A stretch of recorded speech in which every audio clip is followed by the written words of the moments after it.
We've all heard the time-honored excuse that the dog ate my homework. But what if the dog was doing the homework, or at least helping in very important ways? Reporter Joel Filomeno has the story of a valedictorian in Tulsa who has flourished with help from a four-legged friend. Hey, Jason. Hi. A boy and his dog. Lucas Ackler-Breslin is a high school senior at Edison Preparatory Schools in Tulsa. My experience here has been really good. I've been here from 6th grade all the way through 12th grade, and I've kind of used the combined high school, middle school to my advantage, so I was able to pursue higher level courses without having to transport super far. Lucas's journey to graduation with a 4.45 GPA was not easy growing up. He was really socially awkward, and he didn't get social cues like teachers would kind of look at him and try to shush him up with those looks, like the mom looks or the teacher looks, and he got nothing out of it. We went and we had him tested, found out he had autism, and that explained a lot. He had very high IQ, very high functioning. Lucas's mother sought out different ways to help him cope with his diagnosis, and that's when Jason came into their lives.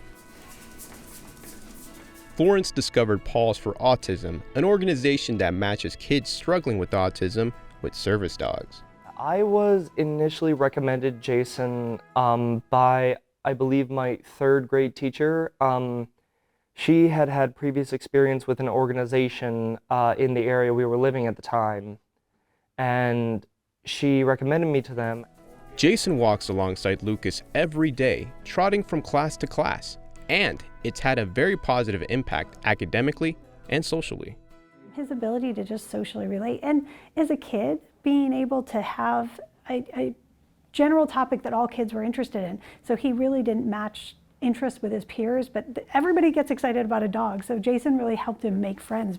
He's done so much work for me with my anxiety, with like impulse control. He also helped me with other issues we didn't even imagine at first. He helped me with some issues with my health that I was having, and helped me identify these condition I had, and was able to help me get the treatment I needed for it. Well, I mean, unfortunately, we didn't get to do this at all last year because Lucas's teacher, David Tomlin, says because of the friendship with the boy and his dog, Lucas is working harder at school.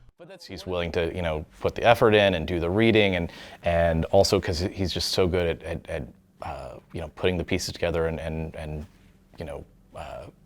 connecting all the dots, all the specific details. He's great with details. Lucas is going to do great things someday. I think we're going to hear more about him.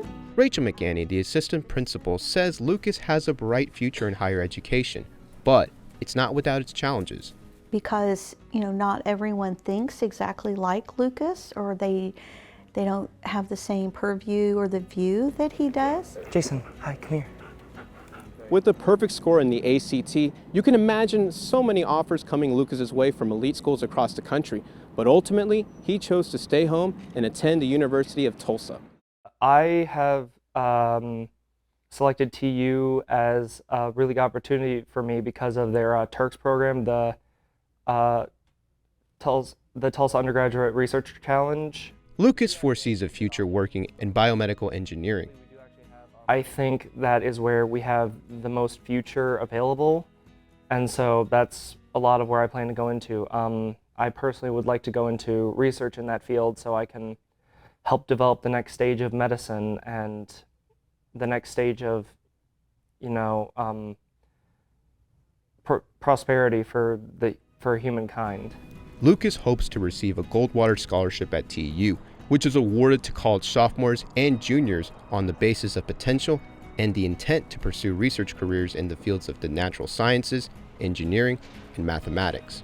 I do hope to pursue a graduate degree regardless of whether or not I receive those awards, because I think it just engages a deeper level of learning, and particularly because in engineering, like, a master's degree is kind of the standard.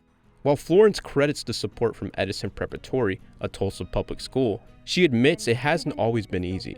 I think Edison has been amazing, and they've been really helpful, but it's not easy. And prior to moving here, we were in private schools because that's where we lived, and it was really hard. We had to fight a lot to get Lucas the resources he needs, and I think that that's a struggle for a lot of parents, is I don't, you know, what would help them. So we just have felt really lucky that we've had some good advocates work with us to get there.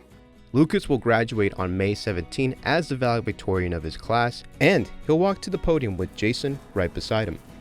There are a lot of people who were very instrumental to my development in being who I am today, but I definitely think Jason is one of the biggest, if not the biggest players in my personal growth. Joel Filomeno, the Oklahoma News Report.